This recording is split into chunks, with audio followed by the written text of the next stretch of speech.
U.S Saudi Investment Forum, eine neue Ära der Zusammenarbeit. At the U.S Saudi Investment Forum, great group of people, the biggest, you get the biggest in the room, but some of the most talented, maybe most importantly, the word talent, successful and innovative business leaders anywhere on the planet. Whether you have come from near or far, we're delighted to have you invest right here in the hottest country anywhere in the world. Every leader is saying the United States, we're the hottest country in the world. We're going to keep it that way too. But this has been, according to those that seem to say it, and I will say it, I would never say a thing like that because I want to be very modest. I always want to be modest as I can. They say this has been the best 9 months that any president has ever had. I'd say that's pretty good, right? But we've had a great 9 months. Now we have to do it more than a few more times. We just have to keep it going. We'll keep it going. I want to thank my friend, a great gentleman, Kronprinz Mohammed of Saudi Arabia, for his bold leadership and deep commitment to the ties between our two countries. Thank you. Thank you. Great gentleman. Yesterday we had a phenomenal visit at the White House celebrating the 80-year bond between the United States and Saudi Arabia. We ended with an unbelievable show last night in a room that was far too small, but the next time you're here, you'll have a much bigger room. It's gonna be much bigger. I made more enemies last night by we had 119 people. That was a record for the room. So they've wanted for 150 years. They've been clamoring for a ballroom at the White House, and we're giving them one. We're giving them one plus, and it'll be something. But you'll be here. You'll be among the first, if not the first, if you'd like. You know, we'll work it out. But you had a lot of people that wanted to be there. They really would have witnessed something that was really incredible. The entertainment last night was incredible, including our great opera singer, but including the military. The talent in the military musically is also incredible. So it was great to be with you last night. I think it was something to behold. We officially designated the kingdom yesterday as the major non-NATO ally. That's a big deal. That's actually a very big deal.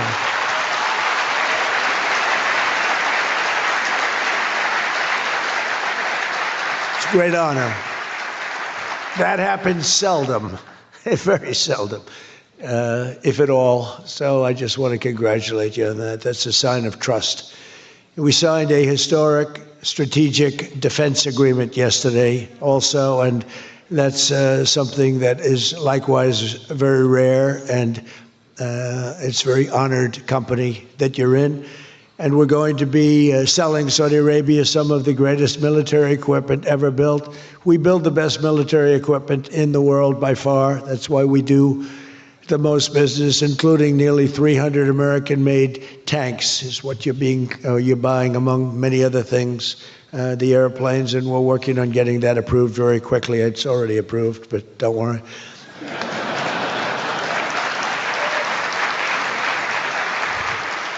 We have to go through a process. The process will take, Elon knows, the process will take about, would you say 24 hours? I think so. You're in good shape, very good shape. The partnership between our two nations is among the most consequential in the entire world, and together the Crown Prince and I are making an alliance stronger and more powerful than it's ever been before. We've had good relationships and frankly not good. You didn't have a good relationship with Barack Hussein Obama. You didn't have a good relationship with Sleepy Joe Biden. But you had a great relationship with me, and now it's as good as it was, probably even better if you think about it, because we took the dark cloud away from your country. It was called Iran and its nuclear capability, and we obliterated that very quickly and strongly and powerfully.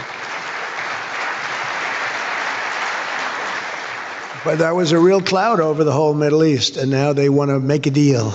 They want to make a deal. They want to see if they can work out a deal with us, and we'll be doing that probably. But that was a terrible cloud that you had to live with for a long time. 22 years they were thinking about doing that. The B-2s. That was even before the B-2s. Those B-2s, what machines they were, they flew in, they were undetectable, and they dropped their payload, and every single bomb hit its exact mark, which was a shaft going deep into the mountain. And every single one of them hit, and it was total obliteration. And then I was criticized by some of the fake news for saying the word obliteration was too strong, perhaps. They had no idea. Nobody saw it. 3 days later, when the Atomic Energy Commission went, they said it was total obliteration, beyond obliteration, they said. But they want to make a deal. We'll see what happens. This week, our countries also signed groundbreaking agreements on civil nuclear energy, critical minerals, and artificial intelligence. And I want to congratulate a lot of the great American leaders, business leaders that are in the room. And you'll do a great job for Saudi Arabia and for a lot of other people in the room that are buying your product, taking your product, and using your product. All of that is in addition to the $600 billion investment in the United States that Saudi Arabia announced during my unforgettable visit there last spring. Well, I said, could you try and get that up to $1 trillion? And yesterday, the Crown Prince announced that the number that they'll be investing in the United States is $1 trillion. So that's really an honor.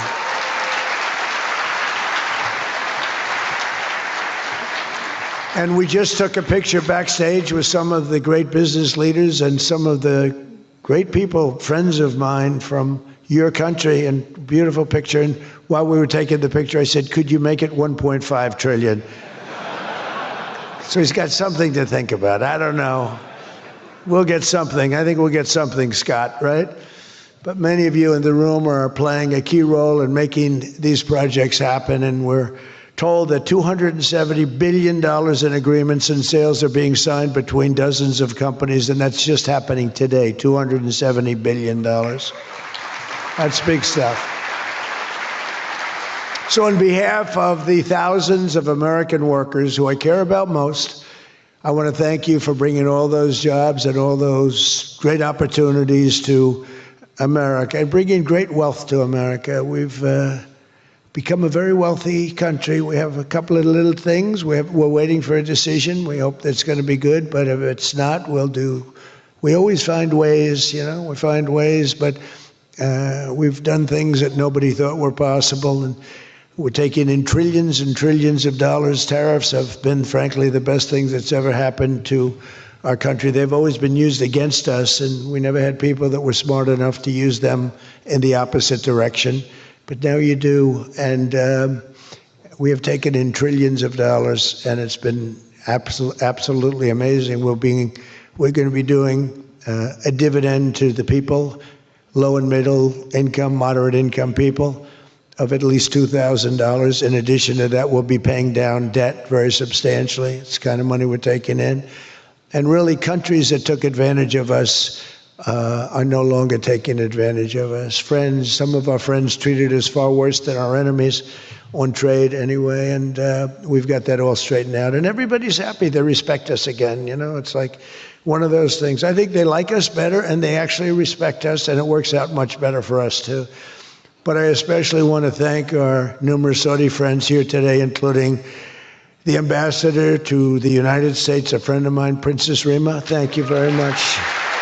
Great job.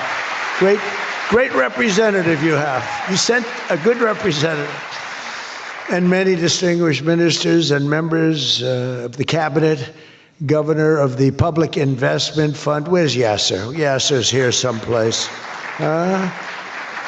Sometimes I see him dressed both ways. I don't know. It's cooler that way. I'd dress that way if I could. Yasser's terrific. He's a terrific man, actually. So thank you very much, Yasser. And Secretary Scott Bessent, who's been fantastic. Where's Scott? We're thinking about him for the Fed, but he wants no part of it. He likes being Secretary of the Treasury. I think we'll leave him. So let's cross your name off, right? Officially, right? Remember, you said that. I love the Fed job. To me, it's the easiest job in the world. You play golf for 28, 29 days, then you go and make a little speech, tell everybody, in the case of the current guy, the wrong information because he has no clue. But if you have good instincts, it's all based on instincts. I see they want to hire 3,000 economists, 3,000, to report to the Fed chairman. What are they going to do? Take all this information? 3,000 economists. That's why they're spending $4 billion on renovating a building that should have cost $25 million to do. They should have spent $25 million. They're building a basement into the Potomac River. I could have told them that's very tough to do and it doesn't work and it's very expensive. But they're up to $4 billion headed by this clown. But we have 3,000, think of it. They want to hire 3,000 economists. So they took a poll and they interviewed 71 people. And of the 71 people, 2 people got it right. 2 people. One was a great economist whose name I won't tell you because I don't like him personally, but he is good. And the other one that got it the most right was a man named President Donald J. Trump. Do you believe it? And I didn't have an economist. Well, I had Scott. But we got it right, didn't we? Huh? We got everything right. Doug Burgum, where's Doug? Will you please drill a little bit faster? Between him and I'll tell you, you and Chris was great on television, and he's setting records. They're setting records, but I'll never be satisfied. Drill, we got elected. Drill we must, I called it. Drill, baby, drill. Con Edison, a great utility from New York many years ago, they used to have it said, drill we must and dig we must. So when they were digging in a road, they'd have a sign, dig we must. Well, now we're putting those utilities to shame because I'm allowing all of those AI plants that are being built to build their own electric generating force, and they're building them like nobody's ever seen, and they're coming up with ideas and new contraptions like nobody's ever seen. And this way they can't blame me for not producing electric. I said, you produce it yourself. And actually they didn't believe I was saying that because nobody ever thought of a thing like that. They're building a massive plant. They were going to hook it up to a 200-year-old grid. And that wasn't going to work because there's no way of doing that. No way we could have done that. And I had the idea. This was my idea, approved by a couple of people. I said, why wouldn't that happen? They're building a plant for $50 billion. If you build a shopping center for $50 million, it's okay. It's not a bad shopping center. $500 million, you're talking about top of the line. $50 billion. So when it was first explained they're spending $50 billion, I said, no, you mean 50 million. No, sir, we mean 50 billion. And then I saw some of them that were the size of Manhattan. I said, they did mean 50 billion. And I said, well, what you're going to do is with that, how would you like to build your own electric generating plant? And they looked at me like I was crazy because something like that, they really didn't understand it. The smart guys, they didn't understand it. They said to me at the next meeting, sir, the biggest problem we have will be electricity. I said, you don't understand.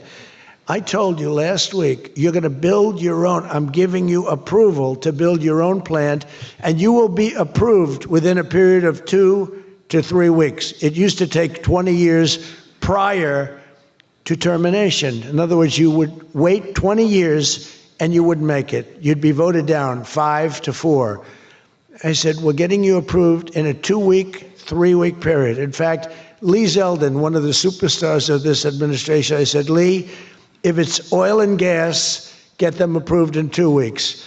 If it's nuclear, add another week. Because some are going nuclear, and they're doing, be careful. They better be careful, but they are going to be careful. They're the greatest people in the world. So now they come back and they actually believed it, and now they're being approved rapidly, and we have things being built, the likes of which nobody's ever seen. We're leading China by a lot in AI. And we're also bringing auto plants in from Canada and from Mexico. They took them, and they're all coming back. They're all coming back because of tariffs. If we didn't have tariffs, I mean, they like the fact that we won the election by a landslide on November 5th. That helped. But they're all coming back, and they're coming back from Germany and Japan. Toyota just announced, as you know, $10 billion worth of new plants. They just announced it last week. I went to various countries, and Japan was one of them. And Toyota's coming in with a $10 billion investment in 4 or 5 plants.